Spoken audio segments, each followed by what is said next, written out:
जोर से 9 बजे का अलार्म बजता है। ये देखकर कनक एकदम से बिस्तर छोड़ती है। हे भगवान, सुबह के 9 बज रहे हैं। मैं कितना लेट हो गई। मुझे कितनी तैयारी करनी थी, अब तो सब गड़बड़ हो गई। जल्दी कर, जल्दी तैयार हो फटाफट। इतना कहकर कनक फटाफट से नहाकर अपनी माँ के पास जाती है। माँ, जल्दी से मुझे नाश्ता दे दो, मुझे दुकान के लिए लेट हो रहा है। हे भगवान, सुबह सुबह नाक में दम कर देती है। तू लेट खुद होती है और हड़बड़ा कर मेरा दिमाग खाती है। ये ले तेरा नाश्ता। कनक जल्दी से गर्मा गर्म आलू का पराठा और चाय खाती है और हाथ से पराठा छूट जाता है। हाँ माँ, मेरा हाथ मुंह दोनों जल गया। ठंडा पराठा देना था ना। कमबख्त कहेंगी, अब क्या तेरे लिए तवे पर बर्फ लगाकर आलू का पराठा बनाऊं? बस मुंह जलवा लो। जल्दबाजी में नाश्ता करके कनक अपनी छोटी सी ढाबे की दुकान पर पहुंच जाती है, जहां टमाटर प्याज अलग अलग मिक्सी में पीसने लगती है। हे भगवान, ये जगह कितनी गंदी हो रही है और लहसुन भी नहीं छीला। छोटू, तू मेरे से पहले आया था ना दुकान पर। इतना छोटा छोटा काम तो कर सकता था ना। वो दीदी, एक छोटा मोटा चूहा था, उसको भगाने के चक्कर में आधा काम नहीं हो पाया। अच्छा चल, कोई बात नहीं। ग्राहक आने वाले, 1-1.5 घंटे में सारा खाना तैयार करना है। इसको पीसने के बाद खाना तैयार करती हूँ, तू सफाई कर दे। छोटू दुकान की सफाई करता है। इसके बाद कनक एक पतीले में जीरा राइस बनाती है, दूसरे में सब्जियों की ग्रेवी पक जाने के बाद सब्जी बनाती है। इतने में उसके खाने की खुशबू चलते फिरते लोगों के पास आने लगती है। हाँ, वाह कितनी खुशबू आ रही है छोटे से ढाबे से। अरे सुनिए, आप क्या पका रही हैं? लेकिन जो भी पका रही है, एक प्लेट लगा दीजिए। माफ कीजिएगा, अभी खाना बन रहा है। बनते बनते 1 घंटा लग जाएगा। आप थोड़ी देर बाद आइए, आपको मिल जाएगा। ये सुनकर वो चली जाती है। कनक की दुकान के सामने एक बड़ा सा ऑफिस शिफ्ट हुआ था, जहां राजीव कंपनी का ओनर था। तब लंच टाइम में उसके एम्प्लॉयज को बहुत भूख लगती है। प्यून खाना लेकर नहीं आता और मीटिंग के लिए बहुत कम टाइम था, तो मजबूरन उसके एम्प्लॉयज और वो तीनों चारों नीचे आकर कनक के ढाबे पर पहुंचते हैं। साहब, आप यहाँ पर क्या खाना पसंद करेंगे? है क्या तुम्हारे छोटे से ढाबे में? साहब, मसाला राजमा चावल, मक्खन राजमा चावल, दही राजमा चावल, सिंपल राजमा चावल, स्पेशल राजमा चावल, कनक राजमा चावल, तड़का राजमा चावल। ये क्या मजाक है? इतने छोटे से ढाबे में एक ही चीज को 10 टाइप का बनाकर बेच रहे हो। स्कैम करने की भी हद होती है। चलो यहाँ से सब लोग वापस चलो। मैं तो बोल रहा था यहाँ आना ही नहीं चाहिए था। कुछ अच्छा नहीं होगा। राजमा चावल कभी इतने तरीके के हो सकते हैं? राजमा चावल तो बस राजमा चावल होते हैं। सर, लेकिन भूख, मीटिंग। राजीव की बात सुनकर कनक उसके सामने आती है। वो चपट चपट बोल रही होती है और राजीव उसकी आंखों में खो जाता है। साहब, आप बिना कुछ खाए पिए ऐसे सुनकर कुछ भी कैसे कह सकते हैं? एक बार आपको खाना तो चाहिए ना। सच में जितने तरह के नाम बताए हैं, उतने तरह का स्वाद आपको जरूर मिलेगा। बोलिए, मैं आपके लिए क्या पेश करूं? राजीव सर, बता दीजिए ना कौन से वाले राजमा चावल खाने हैं। मुझे तो यहाँ बैठे बैठे की खुशबू आ रही है। मैं दही राजमा चावल खाऊंगा। ओ गॉड, मीटिंग का टाइम होने वाला है। सुनिए, आप मेरे लिए एक प्लेट मसाला राजमा चावल ले आओ। सर, टाइम हो रहा है, बता दीजिए। हेलो साहब। मैं जो आपने स्पेशल बोला था ना, वो ले आइए राजमा चावल। ठीक है छोटू, एक प्लेट स्पेशल कनक राजमा चावल, एक मसाला राजमा चावल, एक दही राजमा चावल। लाया दीदी। तब छोटू और कनक मिलकर उनको अलग अलग तरीके का राजमा चावल खिलाते हैं, जिसकी पहली चम्मच खाकर उनके चेहरे पर सुकून आ जाता है और जल्दी जल्दी खाकर खत्म कर लेते हैं। वाह सर, ये कितना टेस्टी खाना बनाती हैं। मुझे तो घर के खाने की याद आ गई। इसमें बिल्कुल वही स्वाद है मम्मी वाला। मुझे तो और भूख लग रही है सर। 5 मिनट में 1 प्लेट और खा जाऊंगा। और मैं भी। सुनिए, आप अलग अलग तरीके के राजमा चावल 1-1 प्लेट और ले आइए हम तीनों के लिए। जी जरूर। कनक उन्हें अलग अलग तरीके के राजमा चावल खिलाती है, जिसे खाकर वो तुरंत खत्म कर लेते हैं। सच में आपके हाथों में जादू है। आपने जो कहा था बिल्कुल खाना वैसा ही था। सारे राजमा चावल अलग अलग स्वाद वाले थे। ऐसे तो कोई खाने का कलाकार ही कर सकता है। जी शुक्रिया। बोला था ना मैंने आपको, बिना कुछ कहे खाए पिए नहीं बोलना चाहिए। जी, ये लीजिए आपके पैसे। नहीं साहब, ऐसे कैसे? जो दाम है हम उससे ज्यादा दाम नहीं लेते। आपकी 6 प्लेट के 420 रुपए हुए हैं। ये लीजिए 80 रुपए। 1 रुपए कम ना 1 रुपए ज्यादा। साहब, हमारी दीदी उसूल की बहुत पक्की है। हाँ, वो तो देख ही रहा हूं। मन ही मन राजीव को कनक पहली नजर में पसंद आ जाती है। मीटिंग लेते लेते वो कनक के बारे में सोचकर स्माइल करता रहता है। राजीव सर, मिस्टर मेहता जवाब मांग रहे हैं। बताइए उन्हें क्या करना है इस प्रोजेक्ट में। राजमा चावल खाने हैं। क्या इस प्रोजेक्ट में राजमा चावल खाने हैं। Excuse me mister Rajeev Singhania, मैं आपसे बिल्डिंग की कंस्ट्रक्शन प्रोजेक्ट के बारे में बात कर रहा हूँ। Oh sorry mister Mehta, we will invest 2 crores in this project. Manish, meeting संभालो, मैं आता हूँ। ये कहकर राजीव मीटिंग से बाहर आकर खिड़की से कनक को देखता है, जहां बाकी लोग उसके ढाबे पर आकर खाना खाते हैं। चारों टेबल भरी हुई होती है। दरअसल पिता के जाने के बाद कनक अपनी माँ को संभालती है, घर का बेटा बनकर घर चलाती है। खाने पीने की दिक्कत नहीं होती, लेकिन खर्चे और पढ़ाई को मेंटेन करने के लिए उसने ढाबा चालू किया और शुरुआत उसकी राजमा चावल से हुई, जिसने धीरे धीरे लोगों के पेट में क्या दिलों में भी जगह बना दी। ऐसे ही धीरे धीरे राजीव कनक को देखने के लिए, उससे बात करने के लिए ढाबे पर आकर राजमा चावल खाने लगता है, जो उसके फेवरेट बन जाते हैं। अंदर ही अंदर कनक भी राजीव को पसंद करती है। एक शाम को बारिश में भीगकर टेबल पर बैठता है। ओह, सब घर चले गए और सागर भी मेरा छाता ले गया, और इस टाइम बारिश में गर्मा गर्म राजमा चावल मिल जाते हैं तो मजा आ जाता है। कनक, आप हमें 1 प्लेट राजमा चावल दे दीजिए। दुकान में कोई नहीं होता, बारिश की वजह से छोटू भी घर पर जल्दी चला जाता है। तब कनक राजमा चावल लाकर देती है। मैं आपके सारे बहाने समझती हूँ साहब, बस आपके यहाँ आने के बहाने हैं। कनक, यार तुम्हें कितनी बार समझाया, मुझे साहब मत बोला करो, राजीव बोला करो। तुम्हारा राजीव। क्या करूं, तुम्हारे बिना मेरा दिल नहीं लगता, और अब तो तुम्हारे हाथ के राजमा चावल खाने की भी आदत हो गई है। तो इसके लिए भीगने की क्या जरूरत थी? बुखार आ गया तो रुको, मैं तुम्हारे बाल पोंछ देती हूँ। अपने दुपट्टे से कनक राजीव के गीले बाल सुखा देती है। कनक, मुझे तुम्हारी यही यादा बहुत पसंद है, तुम हमेशा मदद करती हो। मैंने तो लोगों को फ्री में भी राजमा चावल तुम्हें खिलाते हुए देखा है। मैं तुम्हारे बिना रह नहीं सकता, और हम शादी करेंगे। राजीव, मैं मामूली से घर की लड़की हूँ, आप बहुत अमीर हैं, आपको मुझसे अच्छी मिल सकती है, और फिर मैं इस ढाबे को रेस्टोरेंट में बदलता हुआ देखना चाहती हूँ। अभी तो सिर्फ शुरुआत हुई है। हाँ तो ठीक है, मुझसे शादी कर लो, मैं तुम्हारे लिए यहाँ पर ढाबे को हटवा के रेस्टोरेंट बना देता हूँ। नहीं राजीव, सिर्फ 4 ईंट खड़ी करके रेस्टोरेंट नहीं बनाना। मैं चाहती हूँ मेरे राजमा चावल की गूंज हर कोने कोने में हो, और अपने दम पर मैं रेस्टोरेंट खड़ा करना चाहती हूँ। क्या शादी के बाद तुम ये करने दोगे? हाँ बिल्कुल, बस माँ को समझाना होगा, पर तुम चिंता मत करो, बस शादी के लिए हाँ कर दो। तब राजीव अपने घर में कनक से शादी करने की बात बताता है। क्या तू गरीब घर की लड़की जिसका छोटा सा ढाबा है उससे शादी करेगा? यही दिन देखना बाकी रह गया था। आसपास के लोग क्या बोलेंगे कि मैं कहाँ से बहू को उठा कर लाई हूँ। नहीं, ये नहीं हो सकता। हाँ भैया, माँ बिल्कुल ठीक कह रही, वो हमारे स्टेटस के हिसाब से ठीक नहीं है। कीर्ति, स्टेटस देखकर प्यार नहीं होता। अरे जमुना, जब हमारे बेटे की खुशी उसी लड़की के साथ है तो मान जाओ। अरे तुम तो चुप रहो, तुमने ही इसे बिगाड़ा है। अच्छा, माँ ऐसे नहीं मानेगी। मैं शादी करके घर आ जाऊंगा तो उनके पास अपनाने के अलावा कोई वजह नहीं बचेगी। तब राजीव कनक को बहुत समझाकर मंदिर में उसके साथ शादी कर लेता है। निर्मला बच्चों को आशीर्वाद देती है। इसके बाद राजीव धीमी बारिश में कनक को ससुराल ले आता है। ये देख माँ बेटी की आंखें फटी की फटी रह जाती हैं। भैया, अपनी माँ की बात को काट कर ठीक नहीं किया। माँ, शादी हो चुकी है, अगर आप नहीं अपनाओगे तो समाज वाले आपको क्या कहेंगे। बेहतर होगा आप अपना लो और खुद ही इसकी मुंह दिखाई करवा दो, इससे पहले बाहर के 4 लोग आकर आपको बोलें। कमबख्त नालायक, मैं जानती हूँ तूने सब कुछ जानबूझकर किया, और तेरे बाप ने पीछे से शह दे दी तुझे शादी करने की। अब मेरे पास कोई चारा तो है नहीं, तो इस गरीब लड़की को अपनाना ही पड़ेगा। या कीर्ति, गृह प्रवेश करवा दे। नहीं, मैं नहीं। कीर्ति, मेरे बहू बेटे आए हैं, गृह प्रवेश की थाली लेकर आओ। तब मुंह फुलाकर जमुना अंदर चली जाती है। कीर्ति गृह प्रवेश की थाली लाकर भैया भाभी का स्वागत करती है। ससुर आशीर्वाद देता है। कुछ देर बाद ही घर में आने पर सास ससुर में बहस हो जाती है। माँ जी, पापा जी, प्लीज आप शांत हो जाइए। मेरी वजह से अपने बीच कड़वाहट मत लाइए। माँ जी, मुझे अपना लीजिए, एक मौका दीजिए, मैं आपको शिकायत का मौका नहीं दूंगी। तो चुप रह ले अम्मा, तेरी वजह से ही कल से इस घर में कलेश हो रही है। चली जा मेरी नजरों के सामने से। पापा जी।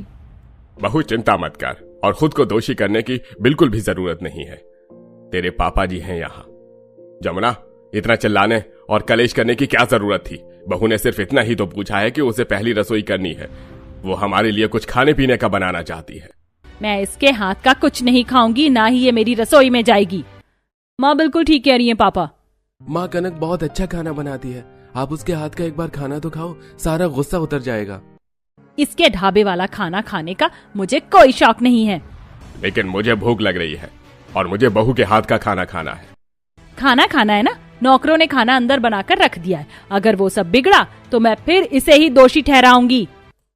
कोई बात नहीं पापा जी, आप वो वाला खाना खा लीजिए, मेरे हाथ का कभी और खाना खा लेना। वैसे भी मैं कहाँ जा रही हूँ आपको छोड़कर। जाओगी भाभी, आप जाओगी एक दिन। इस घर में आकर अमीर घर के लड़के को पटाकर आपने अच्छा नहीं किया। बस करो, आप दोनों कितना नेगेटिव हो गए हो। तब विक्रांत बना हुआ खाना खा लेता है। जमुना की वजह से नई बहू अपने कमरे में ही बैठकर खाना खाती है तो उसकी आंखों से आंसू आने पर राजीव आंसू पोंछता है। माँ की बातों का बुरा लग रहा है? नहीं नहीं राजीव जी, उनका ये सब बोलना लाजमी है। दुख तो इस बात का है कि पहली रसोई की मेरी बहुत इच्छा थी और खाना बनाने में मेरी इतनी दिलचस्पी है। मैंने सोचा माँ जी पापा जी को अपने हाथ का खाना बनाकर खिलाऊंगी, वो सब खुश हो जाएंगे। लेकिन माँ जी मुझे रसोई में ही नहीं जाने दे रही। बहू, तुझे और रोने की जरूरत नहीं है। कल सुबह उठकर तुलसी माता की पूजा करना, जल चढ़ाना और फिर रसोई में जाकर अपनी पहली रसोई करना। जो दिल करे वो बनाकर खिलाना। लेकिन पापा जी, माँ जी। उसकी चिंता तुम मत करो बहू, बस तुम खाना बना दो। वैसे भी मैंने अपने कुछ दोस्तों और रिश्तेदारों को बुलाया है। ठीक है पापा जी। तब ससुर चला जाता है। कल मेहमान आएंगे तो मुझे मिठाई, छोले पूरी और न जाने क्या क्या बनाना पड़ेगा। राजीव जी, आपके घर में खाना सब कैसा खाते हैं? ज्यादा तीखा, ज्यादा मीठा, बैलेंस खट्टा? अरे बाबा, सांस ले लो पहले तो और खुश हो जाओ। कल तुम अपनी पहली रसोई करोगी और उसमें राजमा चावल ही बनाना। देखना सब लोग वो सब खाकर भी खुश हो जाएंगे। इतनी तरह के व्यंजन मत बनाना। लेकिन अगर माँ जी ने डांटा तो? कनक, तुम चिंता मत करो, मैं तुम्हारे साथ हूं। अगले दिन सुबह 5 बजे उठकर आज्ञाकारी बहू की तरह कनक घर की सारी सफाई करके तुलसी में जल चढ़ाकर पहली रसोई में राजमा चावल बनाती है। तब ससुर जल्दी उठकर 7 बजे बहू की पहली रसोई का खाना खाने आता है तो उसकी खटपट से सास भी पीछे पीछे आ जाती है और जिम से आने के बाद नंद की नजरें डाइनिंग टेबल पर रखे राजमा चावल पर होती हैं। ओहो, क्या बात है, आज सुबह सुबह राजमा चावल बनाए। खुशबू तो बहुत अच्छी आ रही है। लेकिन माँ किस खुशी में? मैंने नहीं बनवाए ये। मैंने बहू से बोला था, हमारे घर की नई बहू ने अपनी पहली रसोई में राजमा चावल बनाया है। आओ बैठो, हम सब साथ में खाना खाते हैं। क्या आपने इसे मेरी रसोई में जाने दिया? मैंने बोला था ना, ये मेरे घर की किसी भी चीज को नहीं छुएगी, फिर भी आपने ऐसा किया। मैं इसके हाथ का खाना बिल्कुल नहीं खाऊंगी। अरे भाग्यवान, जितना ये घर तुम्हारा है उतना मेरा भी है। कल तुमने मुझे बहू के हाथ का कुछ खाने नहीं दिया, लेकिन पहली रसोई तो उसकी करवानी ही थी ना, तो यही सही। वैसे मुझे राजमा चावल से बहुत अच्छी खुशबू आ रही है, मैं तो खाने जा रहा हूँ। कीर्ति, तुझे आना है तो आजा। मुझे भी भूख लग रही है, मैं भी खा रहा हूँ। मेरा भी मन हो गया है, खाने का खा लेती हूँ। मेरा पति तो है ही ऐसा, बेटी भी उसके राजमा चावल के सामने बैठ गई खाने।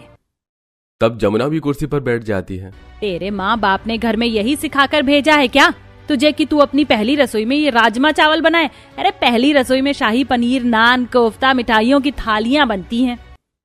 वैसे ऐसा खाना तो झुग्गी झोपड़ी में खाते हैं। तो तू क्यों खा रही है? उठ जा यहाँ से। अब वो मुझे भूख लग रही है, कुछ है नहीं। इसके बाद मुझे कॉलेज भी जाना है, इसलिए मैं मजबूरी में ये खा रही हूँ।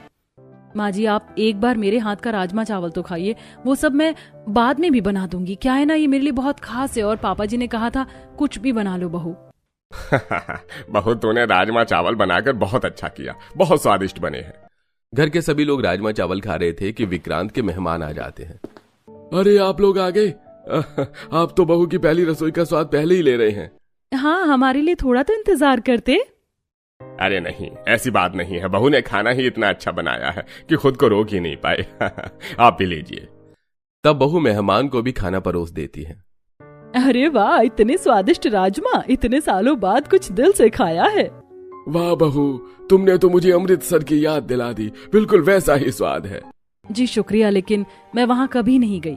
ये तो मेरी माँ ने मुझे बनाना सिखाया है। लेकिन अब वो खुद इतना टेस्टी नहीं बना पाती, हमेशा सब लोग मेरे ही हाथ का खाना मांगते हैं। अच्छा, ये तो बढ़िया है। वैसे कुछ भी बोलो, इस लड़की ने राजमा चावल कितने अच्छे बनाए हैं, जितना कि मैंने 5 स्टार होटल में भी नहीं खाए। वो राजमा चावल तो मुझे फेंकने पड़ गए थे और खाने का मन कर रहा है, लेकिन यहाँ नहीं मांगूंगी। मेहमान के जाने के बाद कमरे में खाऊंगी। वाह भाभी, मजा नहीं आ रहा है। अच्छा नहीं है, मैं जा रही हूँ। शुक्र है मैंने बात संभाल ली, वरना माँ के सामने इस नई बहू की तारीफ करती तो मुझे अकेले में बताती। वाह बहू, तुमने पहले रसोई का खाना बहुत अच्छा बनाया है, ये लो तुम्हारा शगुन। और बहू मेरी तरफ से ये मुंह दिखाई और पहली रसोई, दोनों के लिए सोने के कंगन। वो तो भाई साहब ने बताया, अचानक से शादी हो गई, वरना हमें पता ही नहीं चलता। कोई बात नहीं, परिस्थिति की गंभीरता को हम समझते हैं। शुक्रिया रमेश, तूने और भाभी जी ने मुझे समझा, इसलिए ज्यादा लोगों को भी नहीं बुलाया। अभी किसी को नहीं पता। और कनक बहू, ये मेरी और जमुना की तरफ से तुम्हारी पहली रसोई का शगुन। ये बहुत बढ़िया खाना बना था। शुक्रिया पापा जी। तब मेहमान कुछ देर बाद बात करके वहां से चले जाते हैं और मौके का फायदा उठाकर जमुना रसोई में जाकर चुपके से राजमा चावल खाती है, जो कि विक्रांत देख लेता है। कुछ ही देर बाद पड़ोसन घर में नई बहू को देखकर समझ जाती हैं। अच्छा जी, तो घर में इसीलिए खाने की खुशबू आ रही क्योंकि घर में नई बहू आई है। हमें पता भी नहीं पड़ा। फिर तो आज बहू की पहली रसोई होगी। राजीव, जमुना, भाई साहब, आप नई बहू के हाथ का खाना नहीं खिलाएंगे क्या? नहीं नहीं आंटी जी, ऐसी बात नहीं है, आप बैठो। कनक, उनके लिए राजमा चावल लेकर आओ। अच्छा, उसी की इतने देर से मुझे खुशबू आ रही थी। क्या करूं, खुद को रोक ही नहीं पाई। बुरा मत मानना बेटा। कोई बात नहीं आंटी जी, मैं अभी लाई। लास्ट के राजमा चावल तो सारे मैं खा गई। अब कनक रसोई में जाती है तो उसे राजमा चावल के बर्तन खाली मिलते हैं। तब वापस आकर, माफ कीजिएगा आंटी जी, राजमा चावल खत्म हो गया, लेकिन मैं कल फिर से बना दूंगी, आप कल खा लेना। चलो कोई बात नहीं बेटा, खत्म हो गया, इससे ही पता चलता है तुमने खाना बहुत अच्छा बनाया होगा। लेकिन मैं कल तुम्हारे राजमा चावल ही खाऊंगी, कुछ और नहीं। जी बिल्कुल। तब कनक सोच में पड़ जाती है। पड़ोसन अपने घर चली जाती है और कमरे में विक्रांत जमुना से, बहू को खरी खोटी भी सुनानी है और उसके राजमा चावल जो छुपा कर रसोई में खड़े खड़े खा गई, उसका भी जवाब दे दो। कौन सी रसोई, कौन सा जवाब, कौन से राजमा चावल खा गई मैं? मुझे वो लड़की बिल्कुल पसंद नहीं है। मैं उसके हाथ का खाना क्यों खाऊं? मुझे तो बिल्कुल ठीक नहीं लगा। जो टेबल पर खाया ना नमक थी ना मिर्च। झूठ बोलने की भी हद होती है। वहीं कनक पति से कमरे में गले लगती है और अपनी खुशी जाहिर करती है। उसकी पहली रसोई बहुत अच्छी गई थी। अगले दिन वो फिर से राजमा चावल बनाती है और पड़ोसन अवंतिका को खिलाती है, जिसके बाद वो भी उसे शगुन देती है। दिन गुजरते हैं। जमुना और कीर्ति नई बहू को आए दिन खरी खोटी सुनाते रहते, उसके लिए काम को खराब करते हैं और उसके हाथ का खाना खाकर भी कमी निकालते हैं। फिर एक दिन बहू राजमा चावल का सामान लेने बाहर जाती है। तब अपने ढाबे पर भी चली जाती है, जहां कस्टमर बहुत कम थे। छोटू, माँ, क्या बात है, कस्टमर इतने कम क्यों हैं? जब मैं थी तो सारी टेबल भरी रहती थी। यही तो दिक्कत है कनक, तेरे जाने के बाद राजमा चावल में वो स्वाद ही नहीं आ रहा जो तू बनाती थी। वो तो बस नए कस्टमर या जो हमारी इज्जत करते हैं वो भूख मिटाने के लिए आ जाते हैं। हाँ दीदी, अब आपको यहाँ आना ही होगा। घर जाकर कनक राजीव से अपने रेस्टोरेंट की बात करती है, जहां राजीव उसे फुल सपोर्ट करता है और जमुना से ढाबे पर जाने की बात करता है, जिसे सुनकर वो बौखला जाती है। क्या राजीव, तेरा दिमाग खराब हो गया? तू अपनी बीवी को, इस अमीर घर की बहू को ढाबे पर राजमा चावल बनाने के लिए भेजेगा? किसी मेहमान ने इसे देख लिया तो हमारी क्या इज्जत रह जाएगी? माँ, ये उसका सपना है, उसका सपना बिखर रहा है। माँ, उसे जाने दीजिए। नहीं, ये लड़की, अगर तू चाहती है कि मैं तुझे अपना लूं तो तू नहीं जाएगी। ठीक है माँ जी। यह सुनकर नंद बहुत खुश होती है। कनक रोते हुए कमरे में जाती है। 3 दिन गुजर जाते हैं। ढाबे की सेल और खराब हो जाती है। राजमा चावल अब बर्बाद हो रहे थे। तब राजीव उसे छुपाकर जबरदस्ती ढाबे पर ले आता है। कनक का दिल नहीं मानता, लेकिन राजीव के कहने पर वापस राजमा चावल बनाने पर जोर देती है। भिगोए राजमा को घी में टमाटर प्याज के साथ तड़का डाल देती है। वहीं दूसरी तरफ भाप में बासमती चावल तैयार कर लेती है, जिससे आते जाते लोग राजमा चावल की खुशबू से दुकान पर खिंचे चले आते हैं। वहीं एक दिन सास को कनक के बारे में पता चल जाता है तो राजीव बगावत करके उसे जाने देता है और देखते ही देखते 6 महीने में कनक अपने छोटे से ढाबे को रेस्टोरेंट में तब्दील कर देती है, जिससे अब वो बहुत ज्यादा फेमस हो चुकी थी। दूर दूर से लोग उसके हाथ का राजमा चावल खाने आते थे। एक दिन कनक सास को चाय दे रही थी, तभी घर पर मेहमान आते हैं। तुझे कितनी बार बोला है मेरे सामने मत आया कर। आखिर तूने मुझे छोड़कर अपने उस राजमा चावल की दुकान को चुनाना। अरे जमुना, अपनी बहू से तू कैसी बात कर रही है? तेरी बहू की वो दुकान नहीं है, रेस्टोरेंट है। वो भी पता है तेरे नाम पर, जमुना रेस्टोरेंट। हर कोई तेरी बहू की तारीफ कर रहा है राजमा चावल की, और तू यहाँ बहू से नाराज है? मुझे तो इसके हाथ की पहली रसोई पर ही राजमा खाकर पता चल गया था कि तेरी बहू एक दिन तुम सबका नाम रोशन करेगी, और देखो उसने कर दिया। क्या सच में? अरे हाँ माँ, अब तो मैं भी पहले जैसी नहीं रही। भाभी को लेकर मेरा नजरिया बदल गया है और वो बहुत अच्छा राजमा चावल बनाती है। मेरे दोस्त और मैं भाभी के रेस्टोरेंट पर राजमा चावल भी खाने जाते हैं। अब आप भी भाभी को अपना लो। उन्होंने जिस काम से प्यार किया उसे आपके नाम से मशहूर किया। मेरी बहू मुझे इतना प्यार करती है और आज तक मैं उसे सिर्फ खरी खोटी ही सुनाती आई। कनक बहू, मुझे माफ कर दे। अब से तू मेरी बहू नहीं बेटी बनकर रहेगी। अपनी माँ को माफ कर दे। बस माँ जी, बस। आप मुझसे बड़ी हैं, नाराज होने का पूरा हक है, पर माफी किस बात की, जब आपने मुझे बहू से बेटी का दर्जा दे दिया। हाँ चल, अपने हाथ के राजमा चावल बनाकर खिला दे। जी माँ जी। तब खुशी खुशी कनक सबको अपने हाथ का राजमा चावल बनाकर खिलाती है, जिसे खाकर सास बहू की बहुत तारीफ करती है। दोस्तों, पहली रसोई में स्वाद नहीं संस्कार परोसे जाते हैं, और कनक ने अपनी पहली रसोई से लेकर हर खाने में स्वाद और प्यार परोसा है, जिससे आज वो अपनी बहुत बड़ा मुकाम हासिल करती है। जरिया था राजमा चावल।